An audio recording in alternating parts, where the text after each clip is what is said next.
School কলেজে backbencher শব্দটা যেন একটি অলিখিত অপবাদ। যারা একটু কম মনোযোগী, ক্লাসে দুষ্টুমি করে কিংবা পরীক্ষায় ভালো করে না, তাদেরই সাধারণত এই তকমা দেওয়া হয়।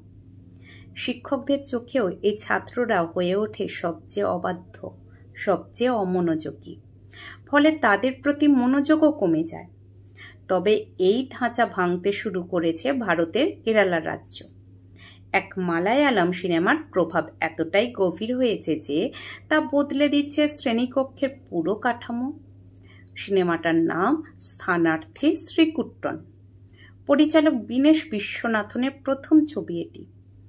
গল্পটি 4 জন ব্যাকবেঞ্চার ছাত্রকে ঘিরে, যারা দুষ্টুমি করে, পড়াশোনায় আগ্রহ নেই, আর ক্লাসের পিছনের সারি যেন তাদের আসল ঠিকানা।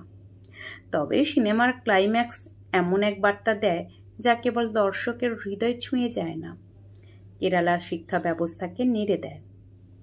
সিনেমাটি দেখে কেরালার অনেক স্কুল সিদ্ধান্ত নিয়েছে আর কোনো ব্যাকবেঞ্চার থাকবে না, কারণ ক্লাসে পিছনের সারিই থাকবে না। এখন থেকে সবাই বসবে ফার্স্ট বেঞ্চে, সমান গুরুত্ব নিয়ে, সমান সুযোগ পেয়ে। কিন্তু এটা সম্ভব কিভাবে? সাধারণত ক্লাসরুমে বেঞ্চ থাকে একাধিক সারিতে, সামনে পেছনে ভাগ করা। কিন্তু এখন সেই কাঠামো বদলে ফেলা হয়েছে। বেঞ্চগুলো সাজানো হচ্ছে অর্ধবৃত্তাকারে কিংবা ইউ আকৃতিতে, যাতে শিক্ষক শিক্ষিকা সকল শিক্ষার্থীর দিকে সমানভাবে মনোযোগ দিতে পারেন। ফলে কেউ পিছিয়ে পড়ে না, সবাই থাকে আলোচনার কেন্দ্রে। কেরালা, ত্রিশূর, পালাক্কড়, কুন্নুর সহ বিভিন্ন অঞ্চলের স্কুলগুলোতে এমন নতুন শ্রেণীকক্ষ তৈরি হয়েছে। আর এসব শিক্ষামূলক উদ্যোগ দেখে আপ্লুত হয়েছেন স্থানার্থীর শ্রীকুটনের পরিচালকও।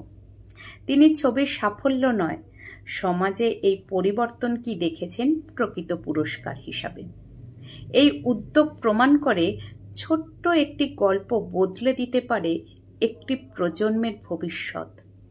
হয়তো সামনে আরও অনেক স্কুল এমন ব্যবস্থা নেবে, আর ব্যাকবেঞ্চার শব্দটাই একদিন ইতিহাস হয়ে যাবে।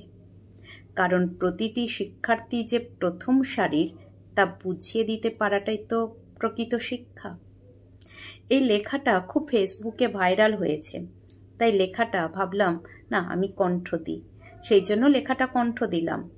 লেখাটা কার লেখা আমি জানি না, সবাই তো ভাইরাল করছে, তবে এক জায়গায় পেলাম এম মুজাহিদ উদ্দিনের লেখা। মানে এই লেখাটা একজন পোস্ট করেছেন, এম মুজাহিদ উদ্দিন। এবার হয়তো ওনারই লেখা, তবে কেউ এটাকে খারাপ ভাববেন না, আমি জানি না, এটা পেলাম এম মুজাহিদ উদ্দিন। বারবার বলছি, এই লেখাটা আমি পেলাম, কোথাও লেখকের নাম দেখতে পেলাম না, শুধুমাত্র একজনই এটা পোস্ট করেছেন, মানে লেখকের নাম দিয়ে, সেই জন্য আমি লেখাটা কণ্ঠ দিলাম। অসাধারণ লিখেছেন, আর সিনেমাটা সত্যি দারুণ, আমাদের সমাজের জন্য একটা খুব সুন্দর বার্তা বহন করছে।